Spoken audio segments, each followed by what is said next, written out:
Fala pessoal, tudo bem? No vídeo de hoje eu vou trazer aqui para vocês duas figuras. A primeira. No último domingo, em nossa assembleia, por recomendação unânime do nosso presbitério, a assembleia então elegeu o pastor Kenner Terra como novo pastor presidente da IBAB. Ele muito famoso, pastor Ed Renekiewicz, então agora já não é mais pastor presidente da IBAB, como vocês viram aí. Então ele é uma figura muito conhecida no meio gospel, é um pastor que ultimamente tem sido conhecido devido a algumas opiniões políticas e sobre atualizações da Bíblia. E do outro lado nós temos... Por bondade e misericórdia de Deus, eu criei um conselho de pastores para me ajudar. Eu reuni esses pastores e disse, olha, vocês vão me ajudar a passar um legado. Fazia aqui uma oração, vem cá o Silas e a Raquel. E do outro lado nós temos também uma figura muito conhecida também por suas posições políticas, que já esteve junto de todos os últimos líderes. É isso mesmo, tá?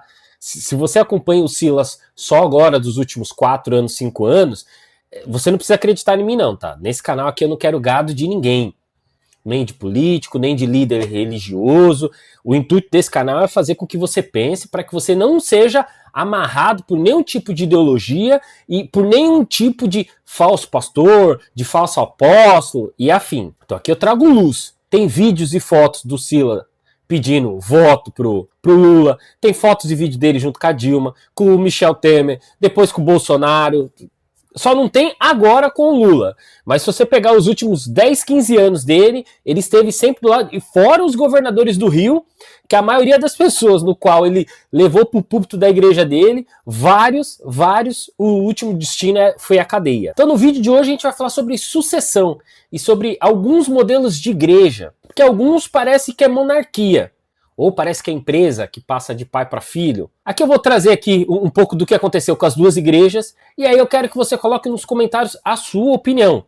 Eu vou dar a minha opinião, mas eu também quero saber a sua, que eu não vou ficar em cima do muro não, tá? E eu sei que em fazendo isso, eu arrumo de sabores.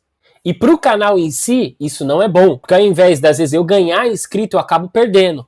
Só que eu não tô aqui para ser um personagem, eu não tô aqui para ficar... Eu não tô aqui para me vender por situações ou para me vender para inscritos. Se você gosta do meu conteúdo, eu quero que você me siga, mesmo às vezes você discordando, porque às vezes eu faço você pensar de uma forma diferente. Agora, tem pessoas que só querem estar junto com pessoas que pensam igual. Ok, então cria ali os seus currais eleitorais, cria ali os seus currais ideológicos, seus currais gospel, e aqui o intuito é a gente abrir a mente e ir um bocado mais além. Então bora lá pro vídeo. Então já se inscreve no canal, hein, que a gente tá quase chegando na marca dos 3.000, eu preciso da sua ajuda. Primeiro vamos ver o Silas, e aí eu vou dar minhas considerações, e depois a gente vai pra IBAB e fala do Ed René. Vamos lá. Espero que o Silas não derrube o vídeo, tá? Nem peça direitos autorais ou peça para retirar o vídeo do ar. Até porque ele fala bastante na internet sobre liberdade de expressão, Desde que eu passei a ser o pastor dessa igreja, um pouquinho mais de 15 anos, por bondade e misericórdia de Deus, eu criei um conselho de pastores para me ajudar, porque ninguém sozinho faz nada. Então quando eu entrei para ser o pastor... Então até aqui eu tô com o Silas, porque foi criado um grupo ali de pessoas, de obreiros, de líderes, para poder tomar as decisões do dia a dia, o direcionamento da igreja, no papel pelo menos. Então até aqui estamos bem. Eu reuni esses pastores e disse, olha, vocês vão me ajudar a passar um legado para a geração que vem atrás de nós. O Silas era pastor em Jacarepaguá, junto do meu pai. Quando você amplia isso, então você muda o status da questão. Eu sou o pastor do ministério. Eu não posso ser o pastor exclusivo da Igreja Sede, que nós mudamos. Eu aprendi que pessoas divididas não fazem coisas corretas. Eu quero fazer aqui uma oração. Vem cá o Silas e a Raquel. Senhor, eu peço a tua bênção sobre o Silas, a tua bênção sobre a Raquel. Dê a eles sabedoria, graça, poder, inteligência para poder guiar o povo, dirigir a igreja aqui, e que eles sejam um canal de bênção instrumento de bênção, e pela maturidade dessa igreja, pelo discernimento que esse povo tem, eu tenho certeza que vai vir um tempo melhor, no nome de Jesus. Amém e amém. Pessoal, uma coisa é fato e não é questão de opinião. Se você pegar o Silas com bigode e o Silas sem bigode, são duas pessoas que são totalmente diferentes. E eu faço um convite a você, não precisa acreditar em mim.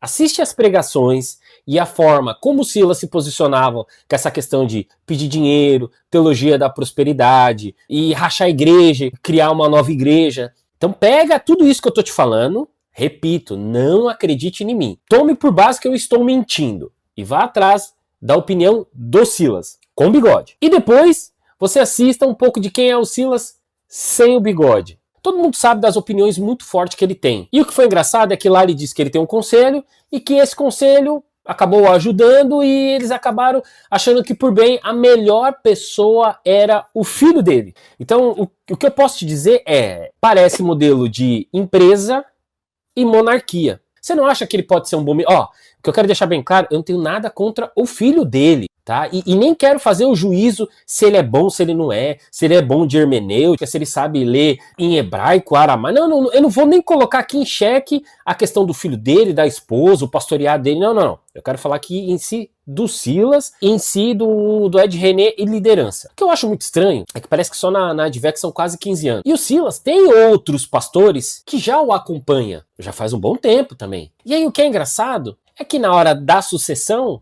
a sucessão fica uma sucessão familiar. Eu te pergunto, será que não tinha nenhum outro pastor, também com vigor e tal, que poderia assumir a presidência? Tô fazendo aqui uma pergunta, tá? Eu acho que perguntar não ofende. Eu acho muito estranho isso. Não tô falando que o menino não tem capacidade, mas não existe uma outra pessoa também lá dentro que tenha capacidade? Tem que ser alguém do sangue, alguém da família, porque realmente fica para mim evidente que é um negócio de família, passa de pai para filho.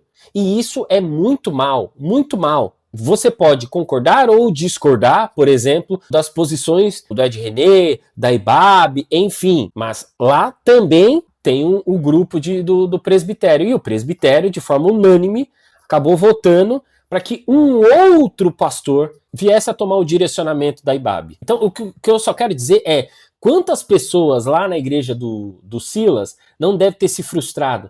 Pessoas que ali deram sangue, estão ali trabalhando junto com ele, mesmo às vezes discordando, mas está lá às vezes passando um pano por umas questões de algumas coisas que ele fala, que é meio atravessada, isso e aquilo, só que aí na hora de premiar, a premiação vai para quem?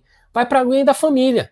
Então, isso eu acho muito mal. Vamos ver a questão do Ed René, como é que funcionou na igreja onde ele era pastor-presidente. Bom dia, IBAB. A graça e a paz de Jesus. A você que está aqui, você que está longe, Deus te abençoe, a mão do Senhor pese sobre você também, com amor, graça, paz e alegria. Hoje é um dia muito especial para nós, para mim especialmente, para nós, para mim, para a Silvia, para a nossa família. E eu queria convidar o pastor Kenner Terra, Mari, todos os pastores da IBAB que estão presentes, os presbíteros, ministros, todo mundo aqui em cima, por favor, não nos deixem sós. No último domingo, em nossa assembleia, por recomendação unânime do nosso presbitério, a Assembleia então elegeu o pastor Kenner Terra como novo pastor presidente da IBAB. Já acho que já está o suficiente. Depois ele, de uma forma ali meio que histórica, ele passa a primeira Bíblia da Igreja Batista, acho que é de 1939, se não estiver enganado. Aí ele passa aos cuidados do novo pastor. E o que foi engraçado é o que ele falou, que foi de forma unânime na Assembleia. Pronto, foi passado. Então aqui nós vemos dois modelos, tá? Ambos dizem que tem um grupo de presbitério, um grupo de pastores que estão ali para poder dar aconselhamento e tal. Só que um grupo de um pastor que é bem fervoroso, tem uma palavra bem pesada, que tem suas posições assim, né, que parece que não gosta muito de ser contrariado, desse grupo chegou à conclusão que a melhor alternativa era o filho dele. Já no outro, que parece que realmente é um colegiado, que não tenho dúvida que ali deve haver discordâncias e tudo mais, que chegaram à conclusão que deve ser uma outra pessoa que não é parente. Então a gente tem um grupo que parece que é monarquia, que eu não sei, eu pergunto pra você. Você acha que quem discorda do Silas consegue ter êxito? Eu só tô a perguntar, e aí você que diz o que você acha. Então assim, ó, independentemente se você concorda com a linha teológica de um ou de outro, se você concorda com a posição política de um ou de outro, a gente vê que o presbitério decide e decide por uma sucessão não familiar, e de um outro lado, a gente vê que o pessoal decide por uma sucessão familiar. Eu, na minha opinião, agora eu vou dar a minha opinião, não fique em cima do muro. Eu acho que essa questão de sucessão familiar é muito mal. Não estou falando que os filhos, agora, passar de pai para filho é monarquia. Ou é empresa que passa de pai para filho. Você vai me desculpar. Você vai me desculpar. Porque da mesma forma, vai falar, mas o filho está acompanhando. Sim, mas da mesma forma também tem outros pastores. Então, para mim, fica muito claro que assim, ó, tem alguns lugares que, independentemente daquilo que você entrega, de todo o trabalho que você faz, se você não tiver sangue da família, não passa para você. Você pode até ter uma franquia do negócio, mas ser presidente, não. E isso eu acho que é muito mal. Muito mal. Porque é negócio de família. E tem um dos vídeos que eu já fiz, no qual eu falo sobre red flags, essas coisas de igreja. Uma das coisas que eu falo é justamente isso. Igrejas que você vê de sucessão familiar, igrejas que o presidente e o vice-presidente por exemplo, o pastor e o filho, o pastor e o genro, o pastor e a esposa. É um modelo de monarquia. Como é que você consegue quebrar um ciclo disso daí? Não dá. Então, independente se você comeu ali farinha junto com ele, mas na hora de passar o bastão, se você não é da família. Então, eu considero isso muito ruim. Muito ruim. Porque nem sempre quer dizer, porque o pai fez uma boa história, que os filhos vão dar sequência a isso. Na história da humanidade, na história de empresa, a gente já viu vários casos que na hora da sucessão, quando passou pro filho, aqui no meu canal eu falo pra vocês, sucessão de pai para filho de igreja, eu acho mal. Nessa, eu fico com o que a IBAB fez.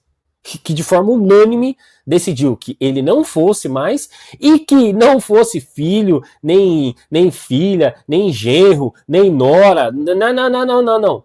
Fosse eleito uma outra pessoa. Mas aí eu queria saber a sua opinião, tá? Esqueça as duas pessoas agora em si. O que você acha de modelo de sucessão de igreja de pai para filho, de pai para neto, de pai para genro, de pai para nora? O que você acha desse modelo? Você acha que isso tende a caminhar mal ou não? Eu queria saber a sua humilde opinião, ok? Deixe o nome das figuras de lado e veja só como estruturas de igreja. O que você acha? Então, se você não é inscrito do canal, já se inscreve aqui no canal, deixa aí o joinha e vamos fazer essa voz ir um bocado mais longe. Porque aqui a gente não tá para falar mal de pessoas, mas sim a gente vê isso, porque as pessoas passam, mas a palavra de Deus, ela continua. Beleza? Deus te abençoe. Fui!